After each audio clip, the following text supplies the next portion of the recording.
ആദരണീയനായ യോഗത്തിൻ്റെ അധ്യക്ഷൻ, സാംസ്കാരിക സമിതിയുടെ സമുന്നതരായ നേതാക്കന്മാർ, എല്ലാവർക്കും നമസ്കാരം. അധ്യക്ഷൻ സൂചിപ്പിച്ചതുപോലെ ഞാനിവിടെ പറയാൻ ആഗ്രഹിക്കുന്നത് വളരെ ചുരുങ്ങിയ വാക്കുകളിൽ ഗുരുദേവ രചനകൾക്ക് ഒരു ആമുഖം, ചെറിയൊരു ആമുഖം, ഒപ്പം തന്നെ ശ്രീനാരായണ ഗുരുദേവ ദർശനങ്ങളിലെ അനുകമ്പയുടെ ആഴം. ഇത് വളരെ വിശദമായി പറയേണ്ട, ചർച്ച ചെയ്യേണ്ട ഒരു വിഷയമാണ്. എങ്കിൽ പോലും പരിമിതമായ സമയത്തിനുള്ളിൽ നിന്നുകൊണ്ട് ഈ രണ്ട് കാര്യങ്ങളും, വളരെ കുറച്ച് കാര്യങ്ങൾ മാത്രം സൂചിപ്പിക്കാൻ ആഗ്രഹിക്കുന്നു. ഗുരുദേവ ദർശനങ്ങൾ നമ്മൾ പഠിക്കാൻ ശ്രമിക്കുമ്പോൾ, ഗുരുദേവ കൃതികൾ നമ്മൾ പഠിക്കാൻ ശ്രമിക്കുമ്പോൾ, ഗുരുദേവ കൃതികളെ നമുക്ക് 5ആയി തരംതിരിക്കാം. 5ആയി 76 കൃതികളാണ് ശ്രീനാരായണ ഗുരുദേവ തൃപ്പാദങ്ങളുടെ തൃക്കൈകളാൽ വിരചിതമായിട്ടുള്ളത്. അതിൽ 64 ആദ്യം ഉണ്ടായിരുന്നു. പിന്നീട് 12 കണ്ടെടുത്തതും ശിവഗിരി മഠത്തിലെ സന്യാസിമാരും മറ്റ് ഗുരുദേവ പ്രസ്ഥാനങ്ങളുമായി പ്രവർത്തിക്കുന്നവരുമൊക്കെ കണ്ടെടുത്തതും ചേർത്ത് 76 കൃതികൾ നിലവിൽ ശിവഗിരി മഠം ഗുരുദേവ കൃതികൾ പ്രസിദ്ധീകരിച്ചിട്ടുണ്ട്. 76.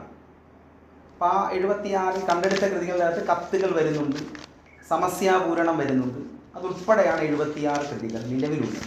ഇനിയും ഗുരുദേവ കൃതികൾ കണ്ടെടുക്കാനും ഒക്കെയുള്ള ശ്രമങ്ങൾ ഉണ്ടെങ്കിൽ, അപ്പോൾ ഞാനിത് പറയുമ്പോൾ ഈ വിഷയം, ഞാൻ ഈ അവതരിപ്പിക്കാൻ പോകുന്ന വിഷയങ്ങൾ എന്നേക്കാൾ കൂടുതൽ ആ കാര്യങ്ങളെപ്പറ്റി അറിയാവുന്നവരാണ് ഇവിടെ ഇരിക്കുന്ന മുഴുവൻ പേരും എന്ന് എനിക്ക് ഉത്തമ ബോധ്യവുമുണ്ട്. അപ്പം അതുകൊണ്ട് തന്നെ ആ കാര്യങ്ങൾ എനിക്കറിയാവുന്നത് മാത്രം ഞാൻ സൂചിപ്പിക്കുകയാണ്. അപ്പം ഗുരുദേവ കൃതികളുടെ രചനകളെ നമുക്ക് 5ആയി തരംതിരിക്കാം. 1 സ്തോത്രകൃതികൾ, 2 പ്രബോധനാത്മക കൃതികൾ, 3 ദാർശനിക കൃതികൾ, 4 തർജ്ജമകൾ, 5 ഗദ്യ രചനകൾ. അങ്ങനെ 5 വിഭാഗങ്ങളായി ശ്രീനാരായണ ഗുരുദേവ തൃപ്പാദങ്ങളുടെ രചനകൾ നമുക്ക് തരംതിരിക്കും. സ്തോത്രകൃതികളാണ് ഒന്നാമത്. ഗുരുദേവ തൃപ്പാദങ്ങൾ ഒത്തിരി സ്തോത്രകൃതികൾ എഴുതിയിട്ടുണ്ട്. ദേവി സ്തോത്രങ്ങൾ എഴുതിയിട്ടുണ്ട്.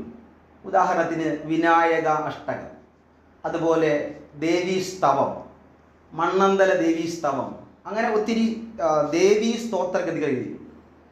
ഏറ്റവും അധികം സ്തോത്രകൃതികൾ ഗുരുദേവൻ എഴുതിയ ശിവസ്തോത്രങ്ങളാണ്.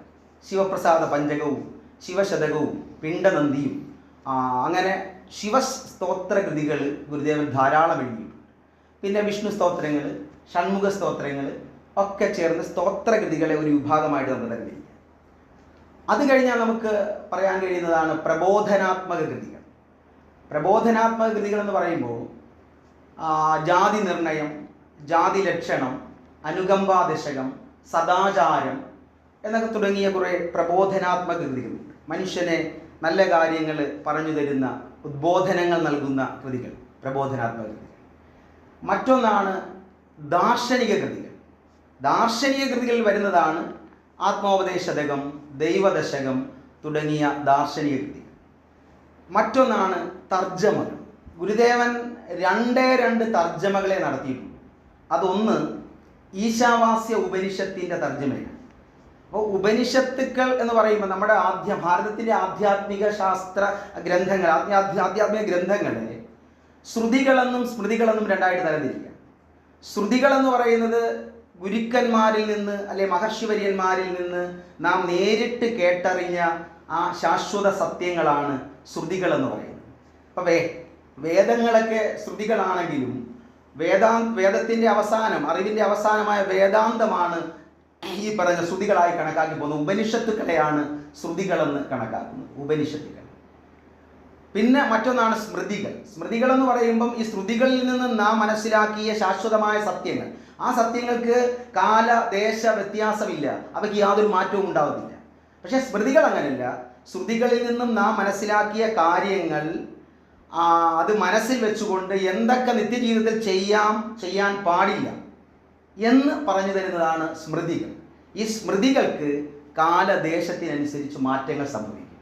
ഉദാഹരണത്തിന് പരാശര സ്മൃതി, നാരായണ സ്മൃതി, അങ്ങനെ കുറേ സ്മൃതികൾ, മനുസ്മൃതി, ഇതൊക്കെയുണ്ട്. അത് കാലത്തിനും ദേശത്തിനും അനുസരിച്ച് മാറ്റങ്ങൾ വരുന്നതാണ്.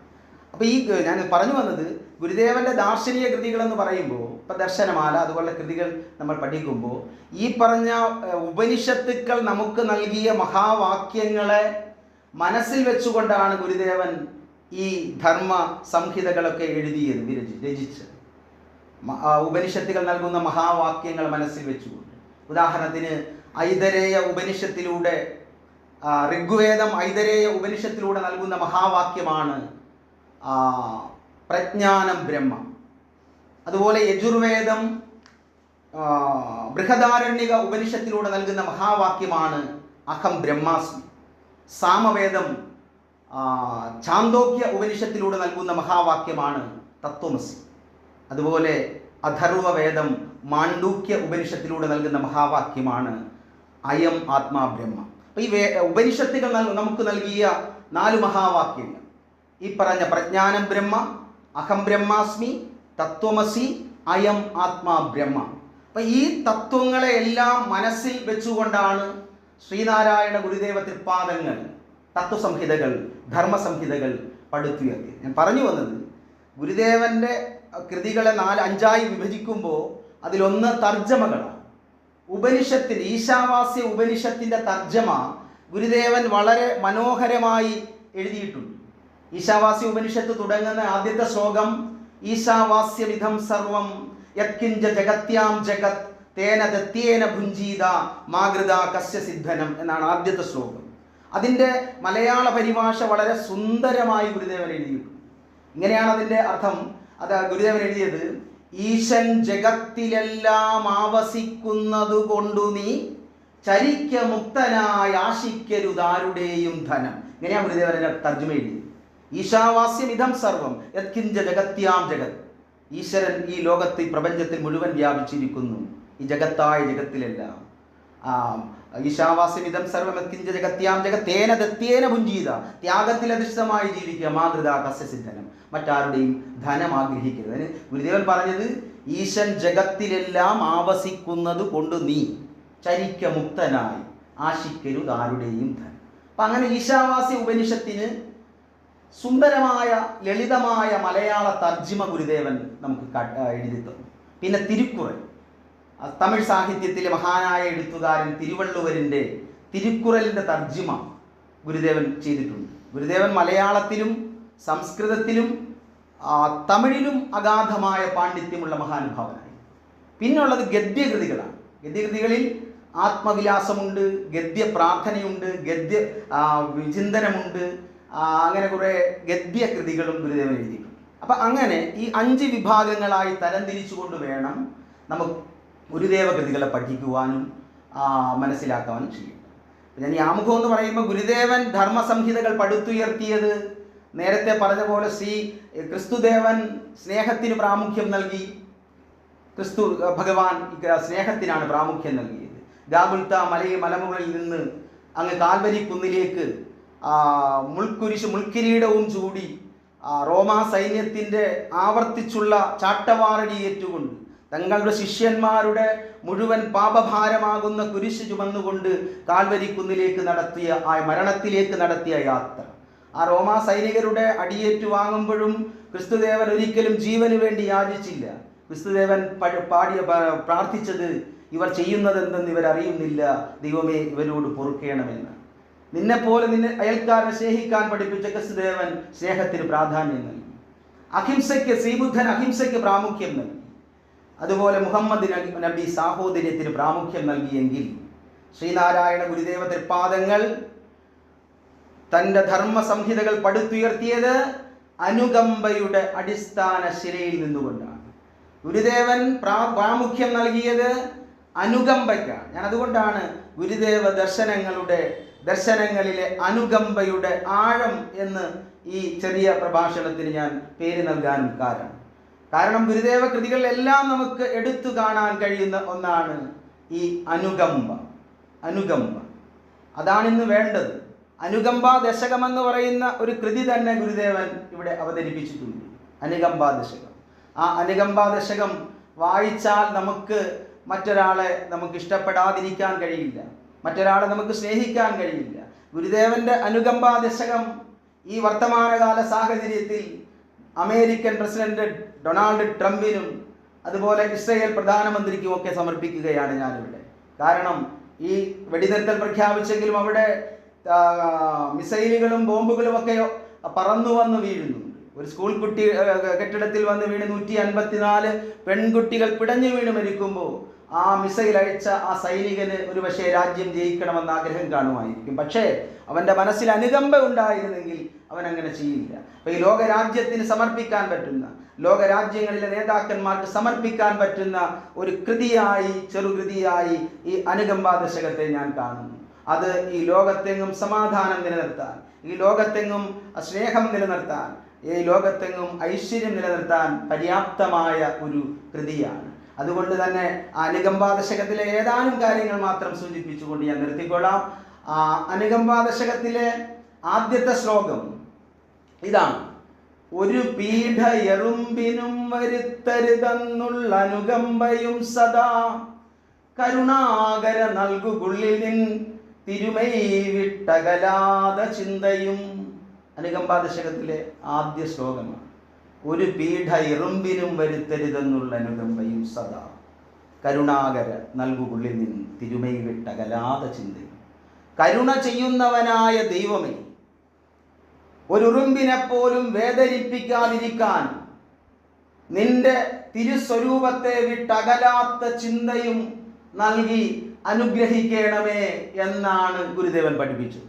ഒരു ഉറുമ്പിനെ പോലും വേദനിപ്പിക്കാതിരിക്കാനുള്ള അനുകമ്പ ഉണ്ടാവണം. ഇന്ന് മനുഷ്യനെ കൊന്നൊടുക്കുന്നു. സഹോദരങ്ങൾ സഹോദരന്റെ രക്തം കൊണ്ട് ശിരസിൽ പ്രതികാരത്തിന്റെ സിന്ദൂരമണിയുന്നു. ഈ കാലഘട്ടത്തിൽ നമുക്ക് സമർപ്പിക്കാം അവർക്ക് ഈ ഒന്നാമത്തെ ശ്ലോകം: ഒരു ഉറുമ്പിനെ പോലും വേദനിപ്പിക്കാതിരിക്കാനുള്ള അനുകമ്പയും നിന്റെ തിരുസ്വരൂപത്തെ, ആ ഈശ്വരന്റെ രൂപം എൻ്റെ മനസ്സിൽ നിന്ന് മാറാതെ എന്നും അകലാതെ എന്നിൽ ഉണ്ടാവണം എന്ന് പ്രാർത്ഥിക്കാൻ പഠിപ്പിച്ച ഗുരുദേവൻ. ആ ഗുരുദേവന്റെ ദർശനങ്ങൾ നിലനിൽക്കുന്ന നമ്മുടെ കേരളത്തിൽ പോലും എന്തെല്ലാം, അല്ലെ ഭാരതത്തിൽ പോലും എന്തെല്ലാം അക്രമങ്ങൾ, കൊലപാതകങ്ങൾ ഒക്കെ നടക്കുന്നു. അപ്പോൾ ഗുരുദേവന്റെ അനുകമ്പാ ദശകത്തിലെ രണ്ടാമത്തെ ശ്ലോകം ഇതാണ്: അരുളാൽ വരും ഇമ്പം അൻപകർന്നൊരു നെഞ്ചാൽ വരുമല്ലലൊക്കെയും ഇരുൾ അൻപിനെ മാറ്റും അല്ലലിൻ കരുവാകും കരുവാമിതേതിനും. വളരെ മനോഹരമായ ഒരു ശ്ലോകമാണ് രണ്ടാമത്തേത്. അരുളാൽ വരും ഇമ്പം. അരുളെന്ന് പറയുന്നത് സ്നേഹത്തിൻ്റെ ഒരു രൂപം തന്നെയാണ്. അരുള്, അൻപ്, അനുകമ്പയൊക്കെ അതൊരു പക്ഷേ ദൈവത്തിൽ നിന്ന് നമുക്ക് ലഭിക്കുന്നു എന്ന് അനുഗ്രഹമാവാം, ആ പ്രസാദമാവാം, ആ സ്നേഹമാവാം, ആ അരുള്. ആ അരുള്, അരുളാൽ വരും ഇമ്പം, അത് സ്നേഹത്തിൻ്റെ രൂപം തന്നെയാണ്. അരുളാൽ വരും ഇമ്പം അൻപൊഴിഞ്ഞൊരു നെഞ്ചാൽ വരും അല്ലലൊക്കെയും. അരുളുള്ളവനാണെങ്കിൽ, അരുളുള്ളവൻ, സ്നേഹമുള്ളവനാണെങ്കിൽ അവൻ്റെ ജീവിതത്തിൽ ഇമ്പമുണ്ടാകും, സന്തോഷമുണ്ടാകും. അരുളാൽ വരും ഇമ്പം. പിന്നെയോ അൻപകന്നൊരു നെഞ്ചാൽ. അൻപെന്ന് പറഞ്ഞാലും സ്നേഹത്തിൻ്റെ മറ്റൊരു രൂപമാണ്. അതെപ്പോഴും നമ്മുടെ ഉള്ളിൽ നിന്നും മറ്റുള്ളവരിലേക്ക് ഇങ്ങനെ പ്രവഹിക്കുന്ന സ്നേഹമാണ് അൻപ്.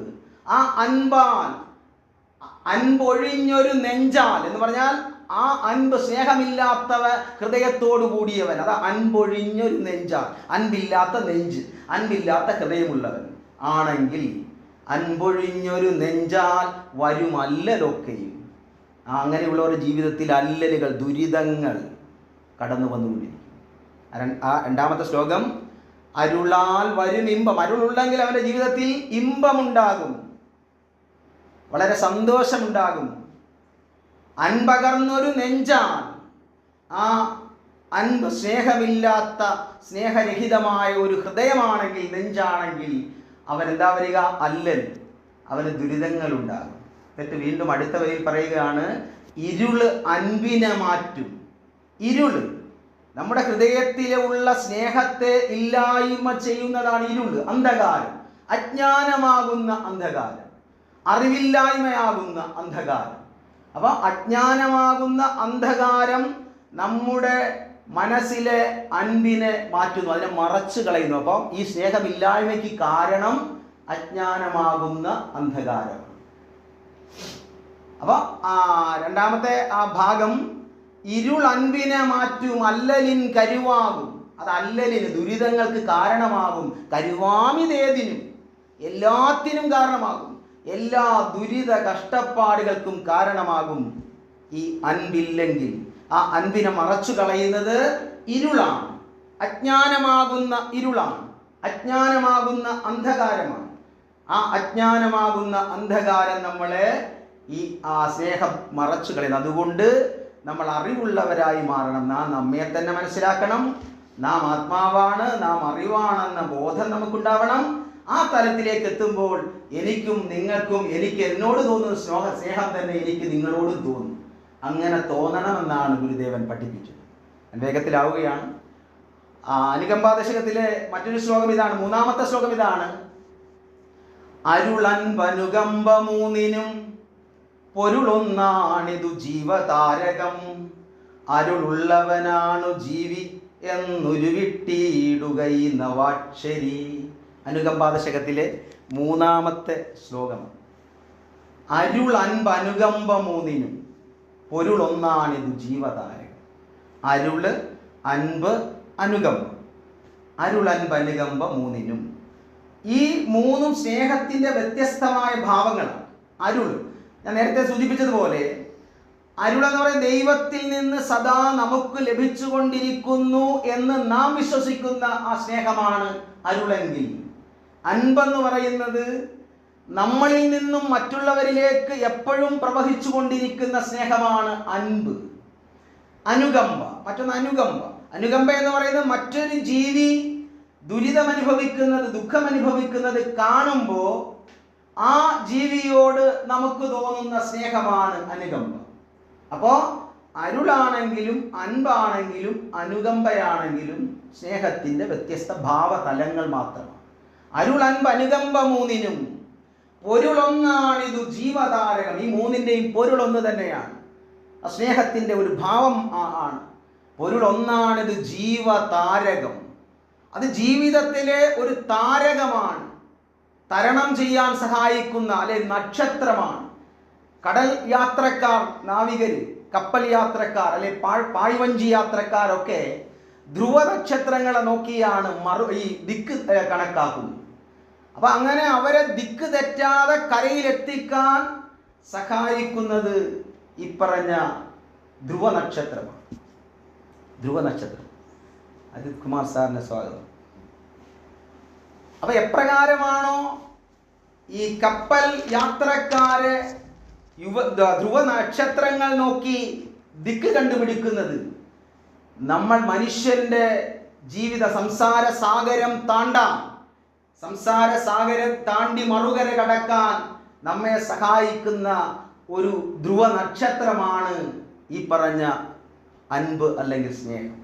അപ്പൊ അരുള്, അൻപ്, അനുകമ്പ. അപ്പൊ ആ ശ്ലോകം ഇതാണ് ഒന്നുകൂടെ. അരുൾ, അൻപ്, അനുകമ്പ മൂന്നിനും പൊരുളൊന്നാണിത് ജീവതാരകം. അടുത്താണ് ഏറ്റവും പ്രധാനപ്പെട്ടത്. അരുളുള്ളവനാണു ജീവി എന്നുരുവിട്ടിയിടുക ഈ നവാക്ഷരി.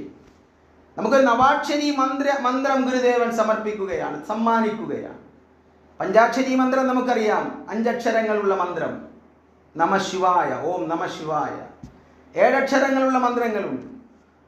നാരായണായ നമ, 7 അക്ഷരങ്ങളുണ്ട്. സപ്താക്ഷരി മന്ത്രം. അപ്പൊ പഞ്ചാക്ഷരി മന്ത്രവും സപ്താക്ഷരി മന്ത്രവും കടന്ന് ഒരു നവാക്ഷരി മന്ത്രം ഗുരുദേവൻ ഈ ശ്ലോകത്തിലൂടെ നമുക്ക് തരികയാണ്. 9 അക്ഷരങ്ങളുള്ള മന്ത്രം. എന്താണ്? അരുളുള്ളവനാണു ജീവി. അരുളുള്ളവനാണ് ജീവി, ഉരുവിട്ടിയിടുക ഈ നവാക്ഷരി എന്നാണ് ഗുരുദേവൻ പറഞ്ഞത്. സ്നേഹമുള്ളവനാണ് ജീവിക്കുന്നത്, മനസ്സിൽ സ്നേഹമുള്ളവനാണ് ജീവിക്കുന്നത്. ഈ അരുളുള്ളവനാണ് ജീവി എന്ന നവാക്ഷരി മന്ത്രം നമ്മൾ നിരന്തരം ഉരുവിടുകയാണെങ്കിൽ നമ്മുടെ ജീവിതത്തിലും നമ്മുടെ മനസ്സിലും സ്നേഹമുണ്ടാവും. മറ്റുള്ളവരെ സ്നേഹിക്കാൻ നമുക്ക് തോന്നും. അങ്ങനെ തോന്നി നമ്മൾ പരസ്പരം സ്നേഹിച്ച് ജീവിച്ചാൽ ലോകത്തിന് കാണുന്ന അക്രമങ്ങളും അനാചാരങ്ങളും ഒന്നും ഉണ്ടാവില്ല.